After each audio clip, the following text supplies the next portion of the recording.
Hi viewers, welcome to channel Madraasi. Let's make life easier together by cooking, eating, crafting, exploring and learning things. So don't forget to subscribe with us for regular updates. ஒரு கடாய் நல்லா சூடு பண்ணிக்கலாம். அப்புறம் சூடானதும் எண்ணெய் ஊற்றிக்குவோம். எண்ணெய் சூடாயிடுச்சு. இப்போ அது கூட கொஞ்சமாக பெருசீரகம் சேர்த்துக்கலாம், கொஞ்சமாக கடுகு. இப்போ இது கூட ஒரு 10லேருந்து 15 பல்லு பூண்டு சேர்த்துக்கலாம். நீளமாக நறுக்கி வச்சிருக்கிற வெங்காயம், நீளமாக நறுக்கி வச்சிருக்கிற பச்சை மிளகாய், கொஞ்சமாக இஞ்சி, அதை நான் தட்டி வச்சுருக்கேன். ஒரு 5 நிமிஷம் போல மிதமான தீயில நல்லா வதக்கிக்கலாம். வெங்காயமும் பூண்டும் பொன்னிறமா மாறணும். வெங்காயமும் பூண்டும் பொன்னிறமா மாற ஆரம்பிச்சிருச்சு. இந்த ஸ்டேஜ்ல பாத்தீங்கன்னா நான் வேக வச்சிருக்கிற பட்டாணி கொஞ்சமா சேர்த்துக்கிறேன். இது நீங்க வேணும்னா சேர்த்துக்கலாம், வேண்டாம்னா விட்டுடலாம். நல்லா பொடியா நறுக்கி வச்சுட்டு தக்காளி சேர்த்துக்கலாம். மிதமான தீயில கொஞ்ச நேரம் வதக்கலாம். தக்காளி நல்லா மசிகிற பதத்துக்கு வரணும். இப்போ கொஞ்சமா உப்பு சேர்த்துக்கலாம்,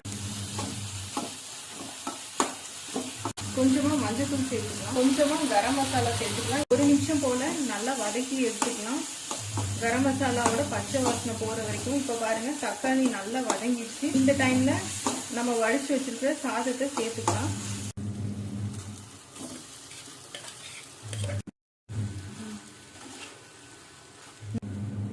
இதை நல்லா மிதமான தீயில ஒரு 2 நிமிஷம் போல நல்லா கலந்து விட்டுக்குவோம். நீங்க இந்த ரைஸ் பண்ணும்போது பாத்தீங்கன்னா நல்லெண்ணெய் சேர்த்துக்கோங்க. நல்லெண்ணெய் சேர்த்துக்கிட்டீங்கன்னா ரொம்ப டேஸ்டா இருக்கும், நல்ல வாசனையாகவும் இருக்கும். இந்த சாதத்துக்கு பாத்தீங்கன்னா நீங்க மிளகாத்தூள் சேர்க்கணும்னா கூட சேர்த்துக்கலாம். ஏன்னு கேட்டீங்கன்னா அது கொஞ்சம் டிஃப்ரெண்டான டேஸ்ட் கொடுக்கும். நீங்க மிளகாத்தூள் சேர்த்துக்கிறீங்க அப்படின்னா அந்த டைம்ல நீங்க பச்சை மிளகாய் கம்மியா சேர்த்துக்கணும். இதுல நம்ம காரத்துக்கு நல்லா நிறைய பச்சை மிளகாய், இஞ்சி எல்லாம் நிறையவே தட்டி போட்டிருக்கேன். ஸோ காரம் நல்லா தான் இருக்கும். இப்போ பாருங்க தக்காளி சாதம் நல்லா ரெடி ஆயிடுச்சு. இப்போ மேலே பொடியா நறுக்கி வச்சுக்கிற கொத்தமல்லி தூவிக்கலாம்.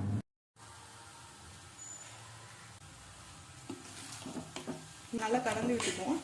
இது பார்த்தீங்கன்னா ஒரு சூப்பரான வெரைட்டி ரைஸ். நீங்கள் லஞ்ச் பாக்ஸுக்கும் கொடுத்துடலாம், கொஞ்சம் டிஃப்ரெண்ட்டாக இருக்கும், பசங்களுக்கு சாப்பிட்றதுக்கு நல்லா இருக்கும். ஆஃபீஸ்க்கு லஞ்ச் பாக்ஸ்க்கு எடுத்துகிட்டு போகிறீங்கனாலும் எடுத்துகிட்டு போகலாம். நல்லா கமகமன்னு வாசனை வரும் உங்கள் லஞ்ச் பாக்ஸ் ஓப்பன் பண்ண உடனே. ஈஸியாகவும் இருக்கும், உங்களுக்கு டக்குன்னு செஞ்சு கொடுத்துடலாம்.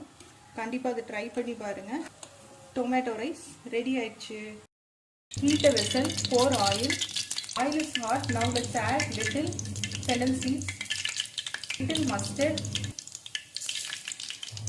Now add 10 to 15 cloves of garlic, thinly sliced onions, sliced green chilies, few pieces of ginger. I have crushed them. Let's saute for 5 minutes so that onion and garlic turns golden brown in color. Onions and garlic have started turning golden brown in color. Now let's add boiled green peas. This is optional. Add finely chopped tomatoes.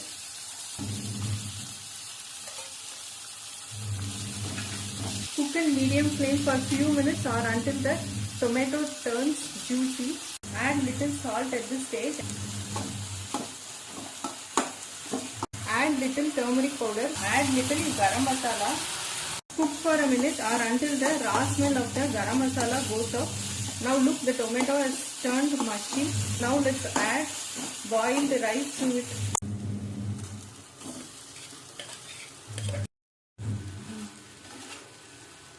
Mix it well.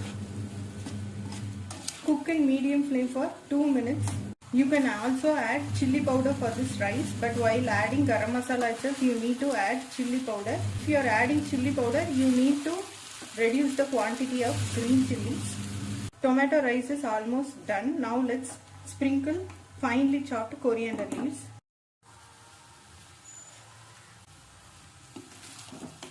Mix it well. You can pack it for your kids' lunch box too. Now tomato rice is ready to serve. Do like and subscribe with us for more videos.